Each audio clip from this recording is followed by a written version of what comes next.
जय माता की प्यारे दोस्तों, कैसे हो आप सब ठीक ठाक है ना। कई बार ऐसा होता है कि किसी की खुशी का अगर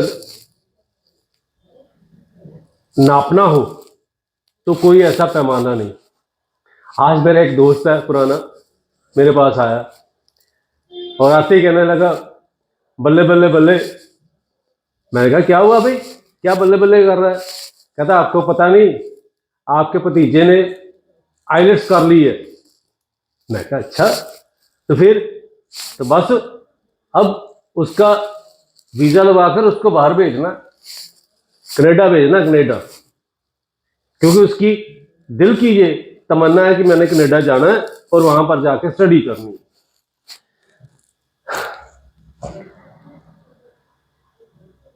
उसकी बातों से मुझे ऐसा लगा कि मैं, जैसे पहले भी मैंने एक विदेश यात्रा पर वीडियो बनाई थी तो काफी आपने मेरे को प्यार दिया, और अब इस विषय पर भी मेरे को वीडियो बनानी चाहिए, क्योंकि आम हमारे ये पंजाब के वासी हैं, उनको ये नहीं पता कि जो आइलेट्स जिसको कहते हैं उसकी सही प्रोनाउंसिएशन जो है आइल्स है। आइल्स का मतलब कि इंग्लिश में जो टेस्ट दिया जाता है, और वो इसलिए दिया जाता है ताकि अगर विदेश में आपका बच्चा जा रहा है तो वहां पर जाकर उसको बोलचाल के लिए कोई प्रॉब्लम ना आए। ठीक है, तो नंबर 2 कि आइल्स का टेस्ट को पास करने से वीजा लगे, ये बहुत जरूरी नहीं है। ये वीजा जो है वो जो इमिग्रेशन ऑफिसर होते हैं उन पर निर्भर होता है, और जो स्कूल या कॉलेज में वहां पर उन्होंने एडमिशन ली है तो उससे निर्भर होता है। तो मैं आज जो विषय बताने जा रहा हूं, आप सबसे पहले मेरी हाथ जोड़कर विनम्र निवेदन है कि मेरे इस चैनल को ज़्यादा से ज़्यादा सब्सक्राइब कीजिए, लाइक कीजिए, कमेंट कीजिए और अपने दोस्तों में शेयर कीजिए, क्योंकि मैं नई से नई जानकारी लेके आपके पास आता रहूँगा और आपको हो सके तो जितनी भी ज़्यादा जानकारी मैं दे सकूँ तो मैं वो दूंगा। तो मैं आपसे सबसे पहले ये बात बताना चाहता हूँ कि हमारे यहाँ पर जो पंजाब, हरियाणा, 2 ऐसे राज्य हैं हमारे देश में, यहाँ पर बच्चे की हायर एजुकेशन के लिए आफ्टर +2 हम कोशिश करते हैं कि उसको विदेश भेजें और वहाँ पर जाकर वो हायर स्टडी करे, और उसी हायर स्टडी के चक्कर में हम कई बार अपना घर बार भी लुटा बैठते हैं।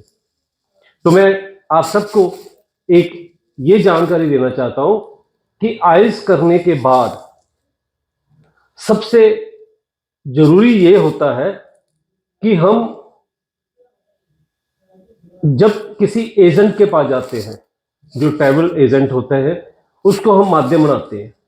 इसलिए माध्यम बनाते हैं क्योंकि हमें जो इमिग्रेशन के जो पेपर होते हैं उनकी नॉलेज नहीं होती, हमें क्या करना चाहिए, हमें कैसे करना चाहिए।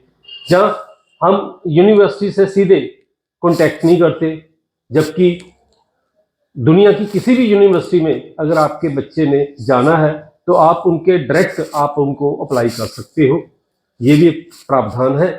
लेकिन हम यहाँ पर ये कोशिश करते हैं कि हमें हमारा बच्चा जो है वो ज़्यादा चक्कर में ना पड़े, ज़्यादा झंझट में ना पड़े, इसलिए हम किसी न किसी ट्रैवल एजेंट की सहायता लेते हैं, और ट्रैवल एजेंट की जब सहायता लेते हैं तो उसके बाद हमारी असली परीक्षा शुरू होती है। आइल्स करना कोई बड़ी बात नहीं है। आजकल हमारे जो बच्चे हैं वो अच्छे अच्छे स्कूलों में पढ़ रहे हैं, कॉन्वेंट स्कूलों में पढ़ रहे हैं, उनकी बोलचाल वहां पर भी जो है तकरीबन इंग्लिश है। ठीक है, तो इंग्लिश का टेस्ट देना उनके लिए बड़ी बात नहीं है। हाँ, उन बच्चों के लिए थोड़ी सी प्रॉब्लम होती है जो किसी गवर्नमेंट स्कूल में अगर पढ़ा है तो वैसे तो वहाँ गवर्नमेंट स्कूल भी आजकल बहुत, हमारे पंजाब के तो बहुत अच्छे हो चुके हैं, लेकिन फिर भी कोई दूर दराज गांव में कोई पढ़ रहा है तो इसमें हो सकता है उसको इंग्लिश प्रोनाउंसिएशन में थोड़ी सी प्रॉब्लम हो। तो इसी कारण जो फॉरेन हम जब जाते हैं तो आइल्स जो टेस्ट है वो देना पड़ता है, और उसके लिए आप कहीं भी निकल जाओ शहरों में, आपको बड़े बड़े जो बैनर, बड़े बड़े होर्डिंग आपको नजर आएंगे कि हम 7 बैंड लेके देंगे, हम 8 बैंड लेके देंगे, हम 6.5 बैंड लेके देंगे। रिक्वायरमेंट जो कनाडा की है, अमेरिका की है, वो 6.5 बैंड होती है। तो बच्चे जब आइल्स कर देते हैं तो बहुत खुश होते हैं माँ बाप, और उसके बाद उनकी शुरुआत होती है, उनकी असली जो कठिन परीक्षा है वो शुरू होती है। क्योंकि कई जो हमारे गांव वगैरह से हमारे बच्चे आते हैं, उनके माँ बाप ज़्यादा पढ़े लिखे नहीं होते, तो वहाँ पर उनको ये दिक्कत आती है कि वो सीधा किसी रिकॉग्नाइज ट्रैवल एजेंट के पास नहीं जाते, बल्कि किसी ना किसी सब एजेंट के पास वो फंस जाते हैं। और वहां से शुरू होता है हमारी जो स्ट्रगल और हमारी जो परेशानी का कारण। अभी मैं देखता हूं कई बार कि हमारा बच्चा नॉन मेडिकल या मेडिकल में +2 की उसने, ठीक है, तो उसकी हायर एजुकेशन, अगर नॉन मेडिकल में उसने +2 की तो नॉन मेडिकल में उसकी हायर एजुकेशन होनी चाहिए। अगर उसने मेडिकल में की है तो उसकी मेडिकल में होनी चाहिए। अगर उसने आर्ट्स ग्रुप में की है तो उसमें आर्ट्स ग्रुप में होनी चाहिए। लेकिन प्रॉब्लम ये आती है कि कई एजेंट जो होते हैं जिनको खुद भी इतनी नॉलेज नहीं है, तो वो आपके बच्चों से जब शुरुआत करते हैं, जब हम उनके पास जाते हैं, मिलते हैं, वो अपनी फीस लेते हैं, हमारी इतनी फीस है, हम आपको पूरी डिटेल देंगे, हमारा पूरा जिम्मेवारी होगी। लेकिन वो जिम्मेवारी, सबसे बड़ी ये प्रॉब्लम आ जाती है कि उन्होंने अपना जो सोर्स होते हैं, उन सोर्स के हिसाब से उन्होंने कई बार ऐसी कोई प्राइवेट, वहां पर जैसे यूनिवर्सिटी बनी है, प्राइवेट कॉलेज बने हैं, वहां पर उनको ज्यादा इंसेंटिव मिलते हैं, उनको वहां पर काफी लेस मिलता है, ठीक है। अगर वो बच्चे वहां देते हैं, स्टूडेंट वहां पर देते हैं, तो उनको वहां एक किस्म का ये कह लिए कि उनको, मैं सीधी भाषा में कह देता हूं कि उनको वहां पर काफी ज्यादा जो इंसेंटिव मिलते हैं, उस इंसेंटिव को लेने के लिए वो आपके बच्चों को गुमराह करते हैं। वो अच्छी यूनिवर्सिटी जो है उनको छोड़कर वो प्राइवेट यूनिवर्सिटी में वहां पर एडमिशन के लिए कह देते हैं। और आपका बच्चा नॉन मेडिकल या मेडिकल में है तो उसको कहेंगे नहीं, तुमने तो जाना तो कनाडा ही है ना, काम करने के लिए, पक्के होने के लिए जाना है ना, तो फिर तुमने क्या करना।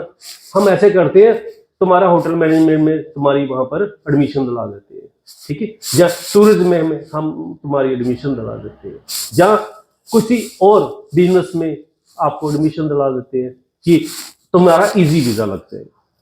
लेकिन मेरे दोस्तों, मैं आपको ये बता दूं, अब समय थोड़ा सा बदल गया है, क्योंकि हमारे पंजाब से और हरियाणा से, गुजरात से और पाकिस्तान के पंजाब से, ठीक है, श्रीलंका से और फिलीपाइन से, ये जो छोटियां कंट्रियां जो है, वहां से जो लोग हैं वहां पर जब जाते हैं, स्टूडेंट के बेस से जाते हैं, तो वो इतने ज्यादा वहां पर स्टूडेंट हो चुके हैं कि वहां पर आम लोग जो हैं वो उनसे भी तंग हो गए हैं, स्टूडेंट से तंग हो गए हैं।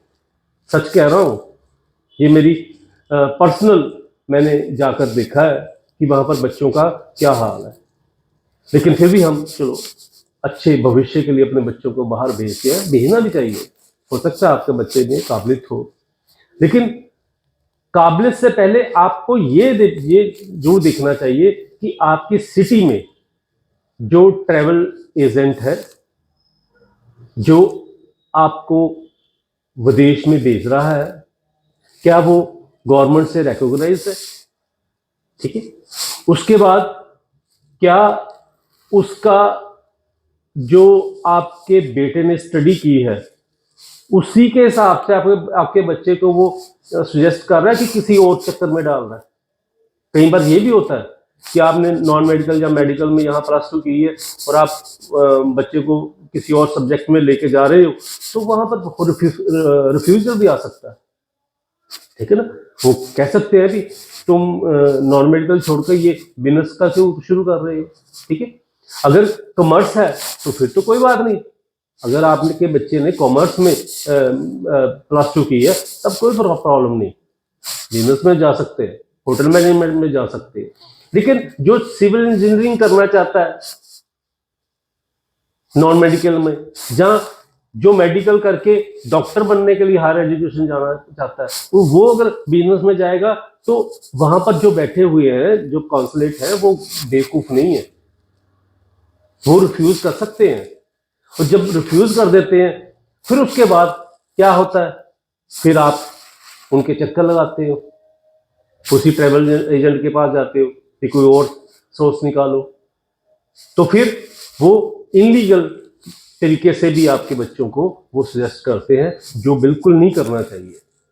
तो मैं ये वीडियो इसलिए बना रहा हूँ ताकि आप सबको मैं थोड़ा वार्न करना चाहता हूँ, थोड़ा सा मैं आपके लिए ये भी चाहता हूँ कि हमारे बच्चे वहाँ पर जाकर असहाय ना हो, किसी पर निर्भर ना हो, और इतने पैसे लगाकर आप हायर एजुकेशन के लिए वहाँ भेज रहे हो, ठीक है। कहीं तो मैंने देखा माँ बाप अपना घर बार तक भी गिरवी रख के बाहर बच्चों को भेज रहे हैं, ठीक है। अगर परमात्मा ना करे उस बच्चे का वहां पर कुछ ना बने, तो जो GIC जो वहां पर जमा करवाते हैं, जहां फीस पहले जमा करा देते हैं, वो रिफंड आने में कई बार 2-2, 3-3 साल लग जाते हैं रिफंड आने में, ठीक है। तो मान लीजिए आपने बैंक से आपने 10 लाख रुपया लिया, 10 लाख रुपया लोन लिया आपने स्टडी बेस पे, वो 3 साल में उसका ब्याज कितना बढ़ेगा। लेकिन जब आपको ट्रैवल एजेंट से में पैसे मिलेंगे, जहां यूनिवर्सिटी से पैसे मिलेंगे, वो कटा के मिलेंगे, पूरे नहीं मिलेंगे। ये सब बातें बहुत ज्यादा ध्यान से सोचने वाली हैं। मैं आपको डरा नहीं रहा, मैं सिर्फ आपको ये बता रहा हूं असलियत क्या है। इस असलियत को नकारा नहीं जा सकता। मैं चाहता हूं कि हमारे बच्चे वहां पर जाएं, मैं चाहता हूं आपके बच्चे भी डॉलर पाउंड कमाएं और आपके लिए अच्छा भविष्य बनाएं और अपने लिए अच्छा भविष्य बनाएं। लेकिन अगर ना करो, अब अगर परमात्मा ना करे वहां पर आपके बच्चा यहां से अगर निकल भी गया, वहां पर यूनिवर्सिटी में जाके उसको प्रॉब्लम आ गई, जो नॉन मेडिकल जिसने किया या मेडिकल किया है, उसको वहां पर जो बिजनेस की बातें समझ ना आई, तो वो क्या होगा। एक सेमेस्टर की फीस जो है कम से कम 7,000 से 9,000 तक है, $9,000 तक। आप उसको गुना करके देख लीजिए कितने लाख यहाँ पर बनते हैं, ठीक है। तो जब तक उसको समझ आएगी 2-3 सेमेस्टर वैसे निकल जाएंगे, तो 2-3 सेमेस्टर अगर निकल गए तो बाद में क्या करोगे। और मैंने तो कई बार ये भी देखा है, कई बच्चे वहां पर डिप्रेशन में आ जाते हैं, वो कहते हैं हम सुसाइड कर लेंगे। वो आपके बच्चे के साथ ना हो, इसलिए मैं आप सबसे यही विनम्र निवेदन करूंगा कि आप अपने बच्चे को जरूर विदेश भेजो। कोई मैं मना नहीं कर रहा, लेकिन साथ में ये भी चीज करो कि अपनी यहाँ पर जब आपने बच्चे को भेजना है तो किसी रिकॉग्नाइज्ड ट्रैवल एजेंट के थ्रू भेजिए, और जिसने जो बच्चे ने पहले पढ़ाई की है उसी पढ़ाई के बेस पर उसको आगे भेजिए। ये ना सोचिए कि वीजा लेना और वहां पर जाकर वर्क परमिट मिल जाना, तो वर्क परमिट के बाद हमने PR लगा लेनी है। बहुत इजी नहीं है, वो बहुत मुश्किल है। अब तो कनाडा ने वैसे 2 साल के लिए जो बच्चे हैं उनको बैन कर दिया है, खासतौर पर +2 के बाद वाले बच्चे। तो ये बच्चे छोटी, उनकी सोच बहुत छोटी होती है, अभी टीनेजर होते हैं, 17-18 साल के बच्चे हमारे होते हैं जो जब +2 कर लेते हैं, तो वहां पर जब जाते हैं घर बार से दूर, कोई रिश्तेदार नहीं, कोई संगी साथी नहीं, तो कितने वो डिप्रेशन में आते होंगे। ठीक है, वहाँ खुद बनाना, खुद खाना, खुद बनाना, और यूनिवर्सिटी भी जाना, उसके बाद काम भी करना।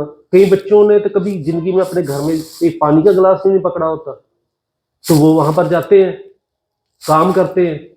और मैं आपको बताऊं, मैंने कई चीजें मैंने देखी तो मेरे खुद आंसू निकल गए वहां पर।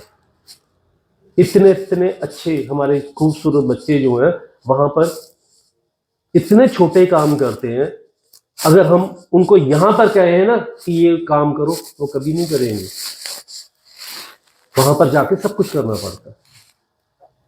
और जब सब कुछ करने के बाद अगर लगे साल बाद या 1.5 साल बाद जितना उसने पैसा लगाया है, तो उसमें बाद में उसको पता लगे कि मैंने जो सब्जेक्ट लिया था वो तो मेरे को वहां पर अप्रूवल ही नहीं मिलनी, मेरे को वर्क परमिट नहीं मिलना, फिर क्या होगा।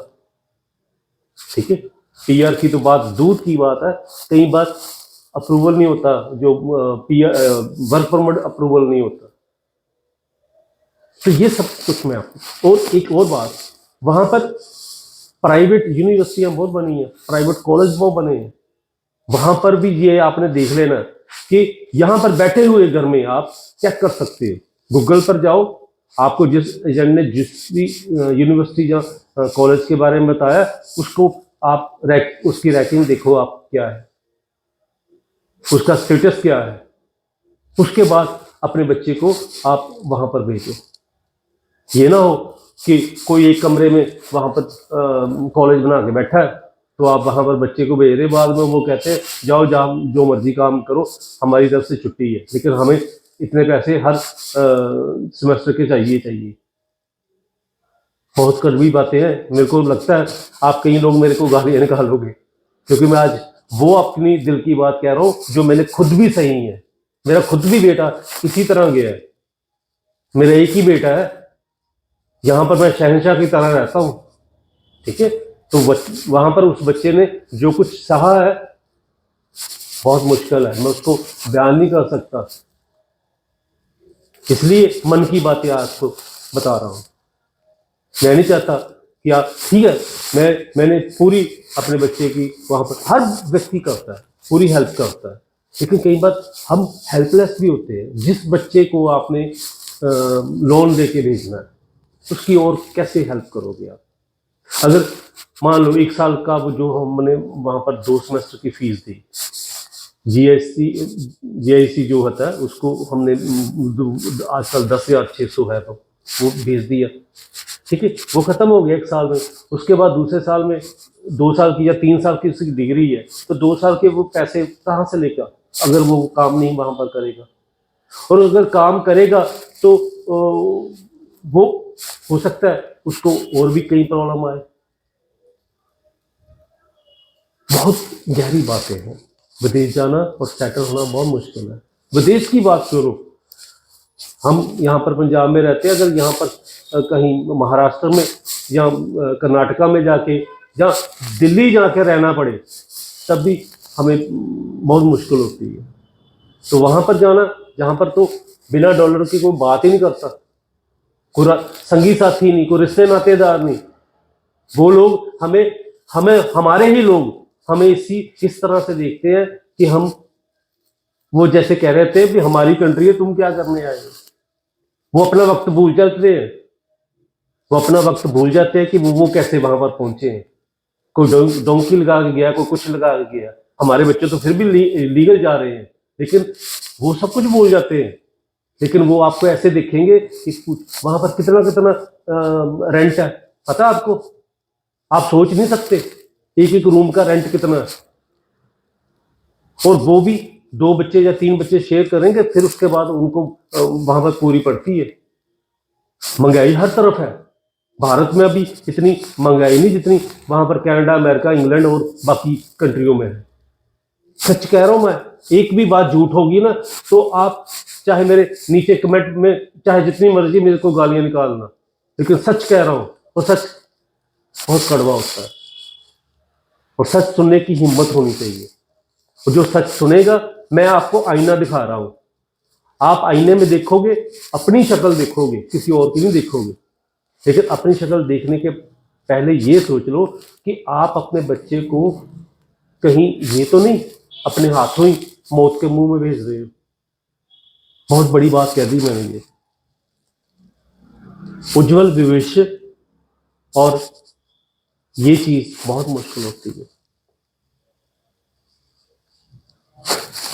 मैं सिर्फ इसलिए ये आज वीडियो बना रहा था ताकि आपको मैं वार्न करना चाहता था। नंबर 2 मैं यही बताना चाहता था कि आपको कैसे जाना चाहिए। तो जाने से फिर मैं एक बार आपको बता दूं कि जब भी आप जाएं, फॉरेन में जाएं, आपका बच्चा वहाँ पर तरक्की करे, मैं अपनी तरफ से बेस्ट विशेष उनको दे रहा हूँ। लेकिन मैं ये भी साथ में कह रहा हूँ, अपने बच्चे को इतना काबिल बनाओ कि वो वहाँ पर जाकर एक तो अपना स्टडी भी कर सके और साथ में जो उसको 20 या 30 घंटे उसको वीकली मिलने हैं वो काम अगर कर सके कहीं पर जाकर, तभी उसकी पूरी पढ़नी है। पर वो वहाँ पर जाके, यहाँ पर पहले आपने ये करना है, अच्छे एजेंट के थ्रू जाना है जो रिकॉग्नाइज एजेंट हो, और अपने बच्चे को उसी सब्जेक्ट में भेजना जिस सब्जेक्ट को वो अच्छी तरह से जानता है। ऐसे किसी सब्जेक्ट के बारे में ना किसी एजेंट के चक्कर में पढ़ के किसी और सब्जेक्ट में ना भेज देना, नहीं तो बच्चा आपका कभी भी वहाँ पर सफल नहीं हो सकेगा। बहुत मुश्किल बातें हैं ये। तो ये सब जो मैं बता रहा हूँ सिर्फ इसलिए बता रहा हूँ, आप सही सीढ़ी पकड़ो, उसी के साथ से आप जाओ तो आपके लिए और आपके बच्चे के लिए बहुत अच्छा होगा। तो मेरी आप सबसे बहुत सारी उम्मीदें हैं। मेरे को पता है कि आप समझदार हो, आगे भी समझोगे। ये जो मैं मैसेज दे रहा हूँ, ये चाहे छोटी मुँह बड़ी बात समझ लो, लेकिन आप इस मैसेज को जरूर कन्वे करोगे। आप भी आगे भी जो लोग हैं जो अपने बच्चों को ऐसे बाहर भेजना चाहते हैं। और मैं दिली अपनी तरफ से आप सबको बहुत सारी विशेष देता हूँ और आपके लिए यही कहना चाहूँगा कि अपने हमेशा खुश रहो, हमेशा आपके घर में सुख समृद्धि का वास हो, धन धान्य की समृद्धि का वास हो, और आप हमेशा चढ़ती कला में रहो। जय माता दी, जय माता दी। जय माँ जय माँ जय जय माँ, जय माँ जय माँ जय जय माँ, जय माँ जय माँ जय जय माँ, जय माँ जय